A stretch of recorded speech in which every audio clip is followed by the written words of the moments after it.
विनोदी परिसरात साप आणि पर्यावरणासाठी काम करणाऱ्या स्वाप संस्थेच्या सर्प मित्रांना मिळालेल्या माहितीवरून संस्थेचे अध्यक्ष यश कायरकर यांनी कन्हाळगाव येथे अब्दुल शेख यांच्या घरी जाऊन त्यांच्या घराला लागून असलेल्या सरपण काड्यांच्या ढिगाऱ्याखाली असलेल्या एका घोणस सापासह 34 पिल्लांना सुरक्षित रेस्क्यू केले।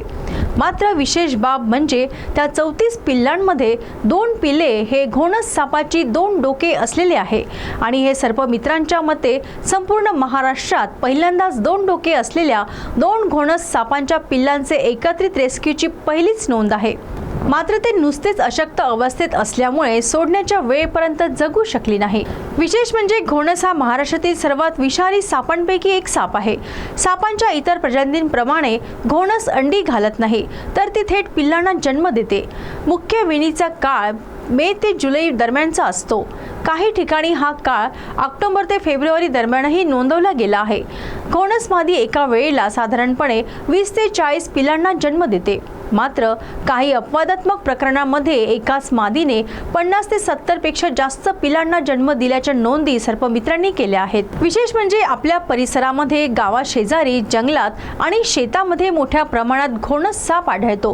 हा अत्यंत विषारी साप पावसाळ्याच्या सुरुवातीला पिल्लांना जन्म देतो, त्यामुळे या कालावधीत आजूबाजूला यांची पिले विखुरलेली आढळतात आणि हाच काळ शेतीचा हंगामाचा काळ असतो आणि यावेळेस या पिलांसोबत आणि घोणस सापासोबत आपला आमना सामना होत असतो।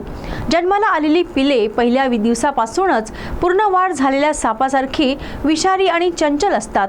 यामुळे या पिलांना हलक्यात घेऊन त्यांना स्पर्श करण्याचा प्रयत्न करू नये, त्यात आपला जीव जाऊ शकतो। असे कोणतेही सापाचे पिल्ले जर परिसरामध्ये आढळून आले तर तात्काळ सर्पमित्रांना बोलवावे। या सापांची वन विभागात नोंद करून संस्थेच्या सर्पमित्रांद्वारे जंगल परिसरामध्ये सुरक्षित सोडून त्यांना जीवदान देण्यात आले। यावेळी संस्थेच्या सर्पमित्रांनी मिळून आजूबाजूच्या परिसरातून त्याच दिवशी पकडलेली 2 विषारी नाग, 2 मोठे घोणस, 1 मण्यार, तर तस्कर, धामण, डुरक्या घोणस, रुका सापासारखे बिनविषारी साप सुद्धा निसर्गमुक्त करण्यात आले। टीमचे अध्यक्ष यशवंत कायरकर यांनी कन्हाळगावमध्ये घोणस जातीचा साप पकडलेला होता।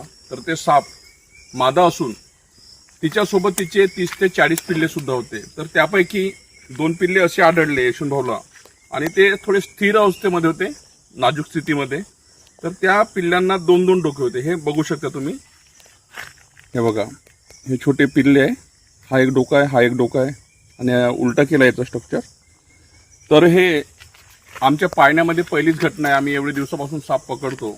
तर हे खरंच निसर्गानं दिलेली हे एक देणच आहे त्यांना 2 डोके। पण ते त्यांची जी तब्येत होती एकदम खालावलेली होती आणि ते सरपटू सुद्धा सकत नव्हते ते। आणि जे बाकीचे पिल्ले होते तर ते अलगदपणे यशवंत भाऊंनी पकडून आम्ही आत्ताच त्यांना गायमुख येथील जंगलामध्ये रिलीज केलेलं आहे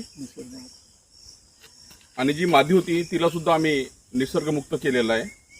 यावेळेस संस्थेचे उपाध्यक्ष व बचाव दल प्रमुख जीवेश सयाम, शिक्षण विभाग प्रमुख नितीन भेंडाळे, सर्पमित्र जीवन गुरुनुले, गणेश गुरुनुले, आदित्य नाने, स्वराज मोहुर्ले, गणेश गावतुरे, सूरज नेवारे तर वन विभागाचे तळोदीचे क्षेत्र सहाय्यक अरविंद मणे हे उपस्थित होते। CTV साठी परिमल मदनकर यांची रिपोर्ट।